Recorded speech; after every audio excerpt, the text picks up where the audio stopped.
মুআজ্জাজ হাজিরিন, আমাদের মা উম্মাহাতুল মুমিনিন হযরতে খাদিজাতুল কুবরা রাদিয়াল্লাহু তাআলা আনহা, যার ব্যাপারে আল্লাহর রাসূল বলেছেন হাসরের মাঠে সবাইকে ভুলে যাবে, মিজানের পাল্লায় ফুলসিরাতের গোড়ায় কেউ কাউকে স্মরণ রাখবে না। আমি রাসূল আল্লাহর কাছে দোয়া করি, ওই সময় যেন আমি মুহাম্মাদুর রাসূলুল্লাহ সাল্লাল্লাহু আলাইহি ওয়াসাল্লাম যেন আমার খাদিজার কথা আমি যেন ওই সমস্ত জায়গাতেও ভুলে না যাই। রাসূল বলেছেন আসমানের নিচে জমিনের উপরে আমার খাদিজার চেয়ে শ্রেষ্ঠ মর্যাদাশীল নারী পৃথিবীতে আর কেউ নাই, ভবিষ্যতেও থাকবে না। সুবহানাল্লাহ বলে। মুআজ্জাজ হাজিরিন, আল্লাহর রাসূল কেন এত ভালোবাসতেন তার বিবি খাদিজা রাদিয়াল্লাহু তাআলা আনহাকে? আল্লাহর রাসূল রাতের বেলা কাফির মুশরিকদের ভয়ে গোপনে গোপনে দাওয়াত দিয়ে রাতের গভীরে এসে আস্তে করে আমাদের মা খাদিজা রাদিয়াল্লাহু তাআলা আনহার দরজায় এসে ডাক দিতেন খাদিজা। সাথে সাথে আমাদের মা উম্মাহাতুল মুমিনিন লাব্বাইক ওয়া সাদাইক বলে আম্মা জান সাথে সাথে তিনি দরজা খুলে দিতেন। নবীজি আশ্চর্য হয়ে যাইতেন, খাদিজা যত রাত্রে আসি তোমাকে একটার বেশি দুইটা ডাক দেওয়া লাগে না, কিভাবে তুমি খুলে দাও? উম্মাহাতুল মুমিনিন, মুমিনদের মা বলতেন, ইয়া রাসূলুল্লাহ, ইয়া হাবিবাল্লাহ, আপনি আমার দরজা থেকে রাতের বেলা বের হওয়ার পরে আমি আপনার জন্য বিছানায় না ঘুমায় দরজায় হেলান দিয়ে অপেক্ষায় থাকি। কাফির মুশরিকদের ভয় আমার রাসূল, আমার স্বামী আমার রাতের বেলা কাফির মুশরিকদের ভয়ে দিনের দাওয়াত দেন। রাতের বেলা দাওয়াত শেষ করে আল্লাহর নবী আমার দরজায় এসে আস্তে করে কাফিরদের ভয়ে জোরে না ডাক না দিয়ে আস্তে করে ডাক দিবে। আমি খাদিজা যদি ঘুমায় থাকি, আল্লাহর নবীর ডাক যদি আমি শুনতে না পাই, রহমাতাল লিল আলামিন নবীজির সাথে বেয়াদবি হবে, আল্লাহ পাক বরদাস্ত করবেন না। সেই জন্য ইয়া রাসূলুল্লাহ, আপনি রাতের বেলা আমার ঘর থেকে বের হওয়ার পরে আমার ঘরে ফিরে আসার আগ পর্যন্ত আমি খাদিজা না ঘুমায় দাঁড়ায় রহমাতাল লিল আলামিন নবীর জন্য আমি সময়ের প্রহর গুনি।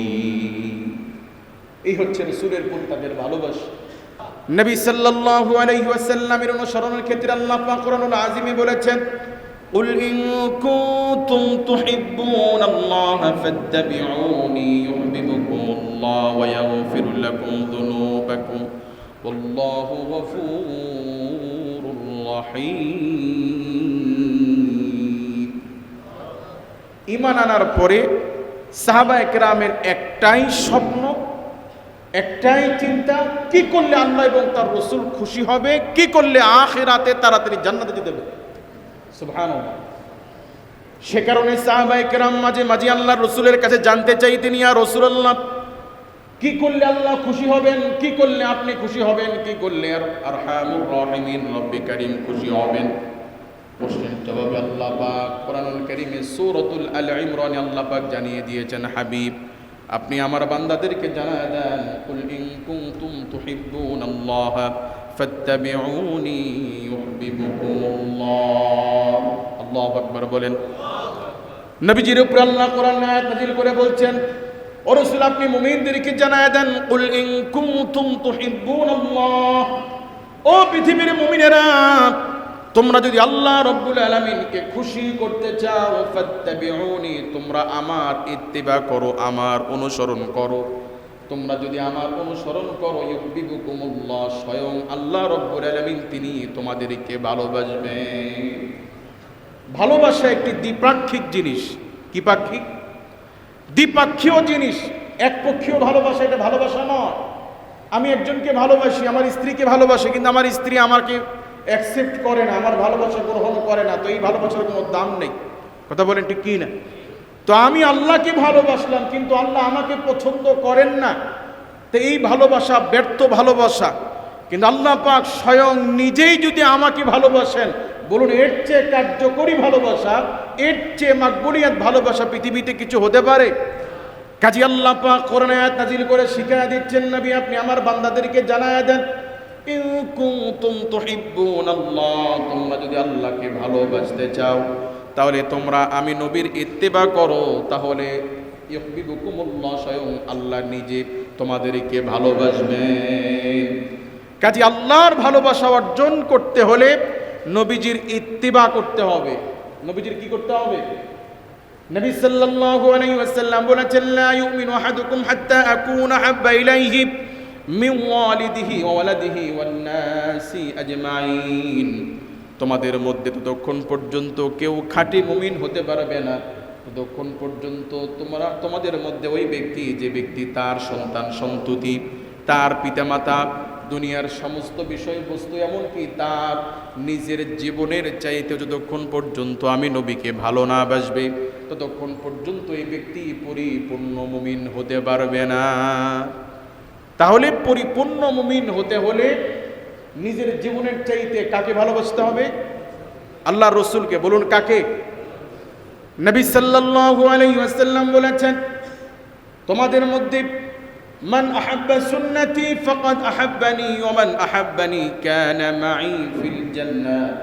তোমাদের মধ্যে কেউ কোনো ব্যক্তি যদি আমার সুন্নতকে ভালোবাসলো তাহলে সে কেমন যেন আমি রসুলকে ভালোবাসলো।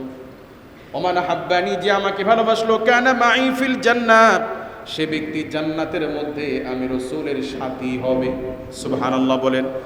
তাহলে রসুলকে ভালোবাসি বা বাসবো, আমরা কি এখন রসুলকে দেখতে পাই সচরাচর?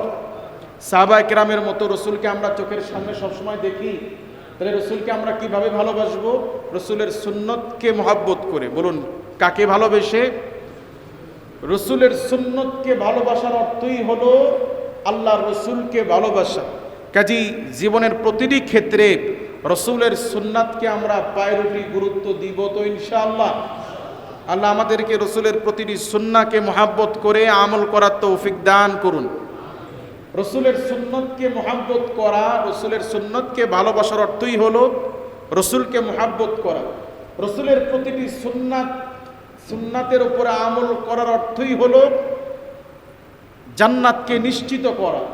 রসুলের সুন্নতকে ভালোবাসার অর্থই হলো শারীরিকভাবে একটা সুস্থতা অর্জন করা। সুবহানাল্লাহ বলে। মুআজ্জিজ হাজিরিন, যেই সমস্ত তৃতীয় লিঙ্গের বৈশিষ্ট্য বেশিরভাগ পুরুষের মতো, যেই সমস্ত হিজড়াদের যাদের দাড়ি ওঠে, আমি কখনো দেখি নাই যে কোনো হিজড়ার দাড়ি উঠেছে আর তিনি দাড়ি রেখেছেন, এরকম হিজড়া আমার চোখে পড়ে নাই, কি অফলাইনে কি অনলাইনে। আপনারা দেখেছেন কিনা আমার জানা নেই।